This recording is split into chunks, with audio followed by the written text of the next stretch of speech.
Vocês tiveram 4 anos para se preparar, que ó, não teve PT, foi Bolsonaro. Tiveram 4 anos para se preparar. Se prepararam? Pega e diz, é porque eu peguei e vendi meu carro, comprei Bitcoin, não sei o que, dá a entender que é milionário, basicamente, e ainda é funça. Então ele precisa desse serviço, tipo, ele com R$ 1 milhão em Bitcoin, ele precisa ficar mamando o Estado, né? Precisa lá ficar na tetinha, ele não consegue largar uma tetinha do Estado. Outra, daí o pessoal fica falando, não, o Renato ele ainda é polícia, Polícia. porque ele quer ter o porte. Ele quer ter o porte, ele quer poder portar a arma, né? Porque é foda, intancável Bostil, não poder ficar portando arma. Só que daí o cara mora na Bahia, meu amigo. Na Bahia que é um estado violento, sabe? Então é tipo, o próprio Renato fala que portar arma é uma sentença de morte. Portar arma é tu pegar e se expor a um baita risco. Foi isso que ele coloca, basicamente. O cara se mete a fazer as coisas. Vou ficar aqui no lugar para ter o meu portezinho. Né? Não sei se é a justificativa dele, mas é uma do que o pessoal usa.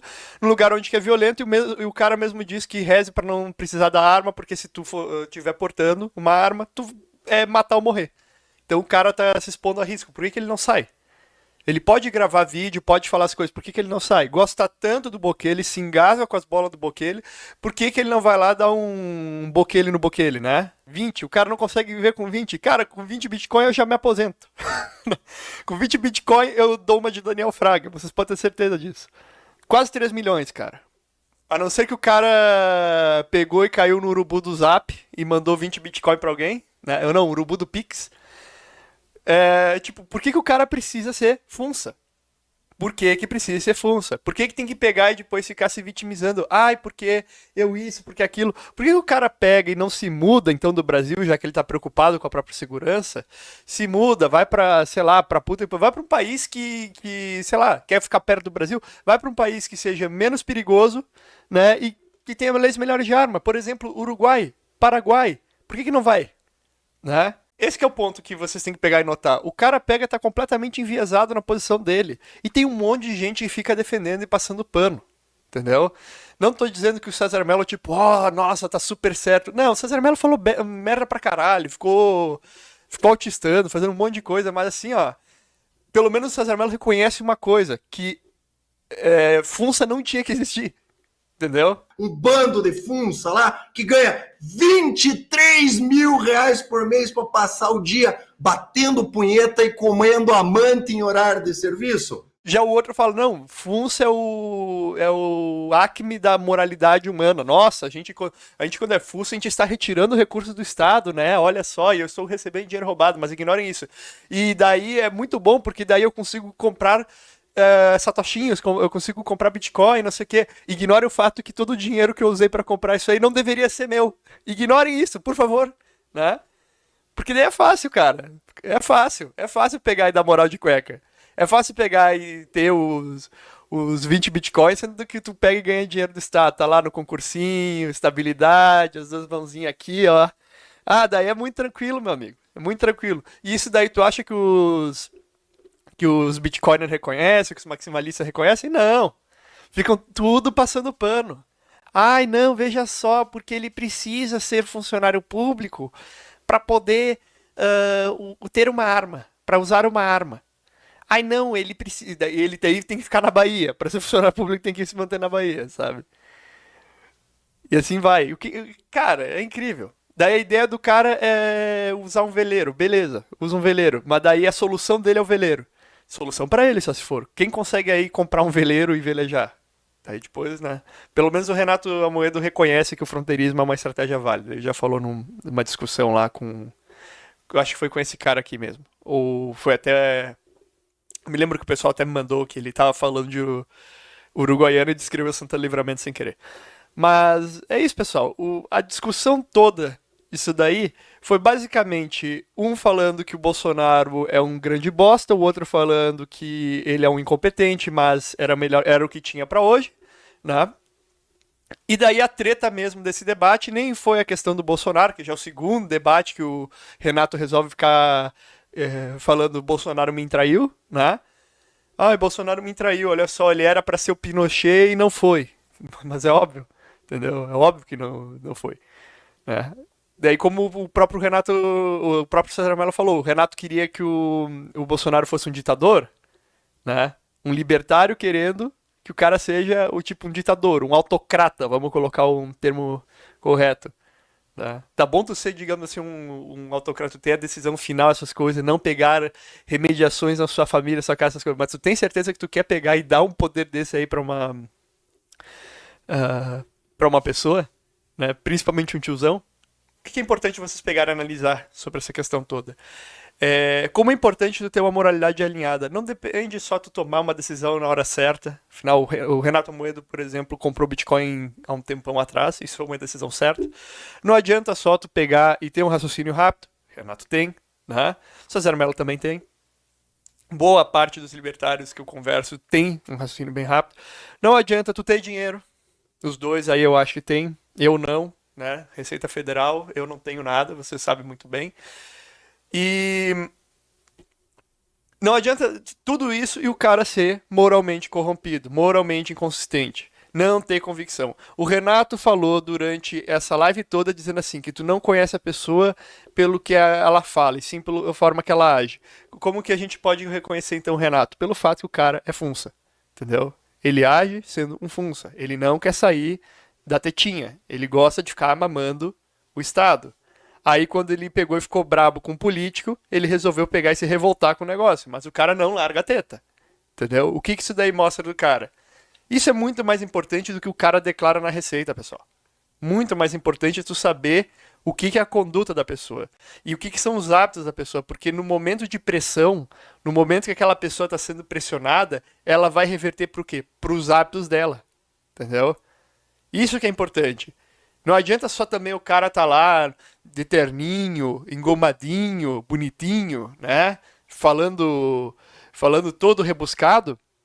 E na hora que o Estado pega e dá uma pressão no cara, o cara faz o quê? Entrega todo mundo. Entendeu? Entrega até a própria mãe, os irmãos, essas coisas. Vocês têm que analisar isso. O importante no geral é essa questão. Não adianta só a pessoa pegar e ter um ideário coerente, né? Agir de uma forma, de maneira geral, em tempos de paz, vamos colocar assim, calma, né? Do que eu acho que o César Mello autistou? Ah, sair gritando de raiva, se bem que ele faz isso aí nos vídeos dele, e aqui no início ele começou a fazer tipo, Polícia Federal, Polícia Federal. Aí, tipo, cara, desnecessário, sabe? Mas é estilo César Mello. Eu assisto ele por questão que eu sou CAC também, então eu tenho que me atualizar sobre esses temas, mas não assisto o César Mello por questões políticas ou coisa do gênero, pouco me interessa, entendeu? Mas no geral é isso. Também assisto antes que o pessoal fale, ah, então é fã do César Mello falando mal de Renata Moeda, olha só. Então, como falou mal de quem eu sou fã, ele só pode ser fã do outro. Não, eu também vejo o Renato Moedo. Eu assisto ambos. É por isso que eu fico puto com o Renato Moedo. O fato que ele fica aí mamando o funcionalismo público, né? Falando que empreendedor é comparsa do Estado. O funcionário público que literalmente a função dele é trabalhar para o Estado não é o comparsa, né? O empreendedor é. Né? Por 2023 é o ano de conversão, o ano de comer o cu. De acordo com o César Mello, é o ano de comer o cu. Os caras continuam fazendo merda. Esse ano é ano de comer cu. Não é ano de conversar, é ano de comer cu. Mas o que eu digo pra vocês é isso, pessoal.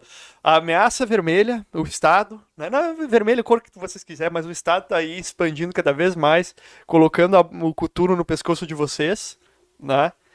E vocês estão fazendo o quê? Vocês tiveram 4 anos pra se preparar, que não teve PT, foi Bolsonaro, tiveram 4 anos pra se preparar. Se prepararam, né? Ele ter ficado puto nesse trecho que eu mostrei aqui também não é o problema. Cara, o Renato, quando ele fala essas merda que ele fala, isso que foi só a primeira parte da discussão. Foi tipo, o César Mello falou um pouco, daí o Renato falou um pouco, daí diminuiu o tempo, o César Mello falou e ficou puto, daí o Renato depois disso falou mais merda ainda, daí o César Mello pegou, respondeu, o Renato daí falou mais besteira, o César Mello pegou e parou de ficar tão puto, mas começou a ir mais preciso nos pontos. E ficou nisso. No final foi basicamente o Renato Amoedo. Ai, o o Bolsonaro me traiu, ser funcionário público é bom demais, kkkkkk, quem paga DARF é cúmplice do Estado. Pagador de DARF que nem eu? É tipo, o cara é sequestrado, vamos colocar assim, o patrimônio dele é sequestrado pelo Estado, mas é cúmplice, beleza. Beleza, Renato. Daí depois ele começa a reclamar, depois disso aqui ele começou a falar que o problema não é o policial, e sim a instituição, que a instituição fez aquilo. E começando a usar public choice como base. Detalhe que é o seguinte, quando alguém vai na casa da pessoa para bater e vê se estão, sei lá, vai lá no negócio do César Mello, por exemplo, e fecha o escritório dele, faz esse tipo de coisa. Quem te prendeu em casa foi os polícia! Foi os polícia! A polícia se vendeu pro PT, se vendeu pro STF e foi na sua casa te proibir de trabalhar. Foram eles que se acadelaram, foram os funsas que, para garantir os seus privilégios, o seu queijinho, a sua segurança, foram lá e obedeceram a ordens absolutamente inconstitucionais, imorais, e foram na casa de quem estava trabalhando e simplesmente bateram no povo, impediram o povo de trabalhar, tá? Não foi o Bolsonaro, não. Foi o Funça que preferiu ficar com a sua estabilidade, preferiu ficar com o seu salário garantido, preferiu ficar com o seu ganho, tá? Enquanto a população tomava no cu. Quem vai? Pergunta para vocês. Pergunta simples. Quem vai? É a instituição, é a polícia, ela se encarna, né? E vai? Ou são policiais, que são funcionários públicos contratados, né, pelo Estado? Entendeu? Quem que vai? Quem que vai? É a instituição. Quando pegaram e ameaçaram lá o Daniel Fraga, quem foi? Foi o Poder Judiciário ou foi dois caras, um oficial de justiça e um policial, com um papelzinho para entregar pro Daniel Fraga? Quem foi? E aí, vira aqui pra quê?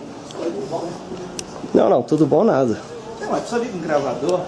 É intimação, Dani. Claro que eu preciso. Qual que é o problema? Vocês gravam todo mundo aí? Grava quem? Ué, não é polícia civil?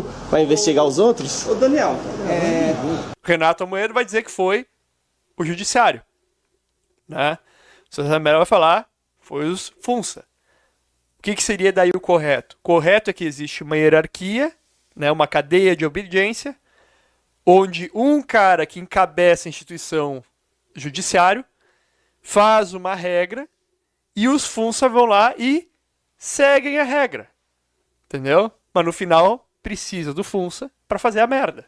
Não é a instituição etérea que resolve descender a terra e agora ela vai pegar e lá vai entregar um papel pro Daniel Fraga. Não é isso que acontece, óbvio. Só que o cara pega e tenta falar de uma forma que, tipo, mas é que se não fosse ele, seria outro, não sei o quê. É a tentativa de ficar eximindo o funcionário público que faz merda de responsabilidade, né? Entendeu? O Funça é quem cumpre. Se tem um decreto dizendo que tu tem que ser preso, quem que vai te prender? O papel? É o juiz que vai correr atrás de ti com o martelinho? Não, é o Funça, né, meu amigo? É o Funça. Só que o Renato Amoedo, quando é para ele justificar ser Funça, aí o coletivo age, o coletivo pensa, o imaterial tá aí, tá materializado, né? Conceitos abstratos atuam no nosso mundo, tudo isso, entendeu? Para vocês verem, coerência é uma coisa que é escassa, principalmente dentro do movimento libertário, né? Tem pouca coerência. Movimento, nas ideias libertárias tem bastante. O movimento libertário tem pouquíssimas. Quem que são os representantes? Vamos lá, né? Paulo Cogos, que vocês viram o debate provavelmente do Renato Amoedo contra o Cogos, né? Que foi aquele showzinho de horrores. Teve o próprio Renato aqui pegando e defendendo o funcionalismo público, né? Tem o ANCAP-MU, o ANCAP-Sul, Peter Turgunev, do Visão Libertária. Quem mais aí? Tem o Hyde, que é basicamente um liberalzão do Novo, que o pessoal tá comentando que ele defendeu essa merda de reforma tributária aí, assim como o novo MBL, né? Quem mais que representa? O Porto nem tá mais aí. Quem mais representa? Quem mais? Mais de 50 mil inscritos, vamos colocar assim, porque eu não represento, tá? Eu me vejo fora, mas o pessoal diz que eu sou irrelevante, então assim, ó, qualquer pessoa menos de 20 mil inscritos também é irrelevante, tá bom?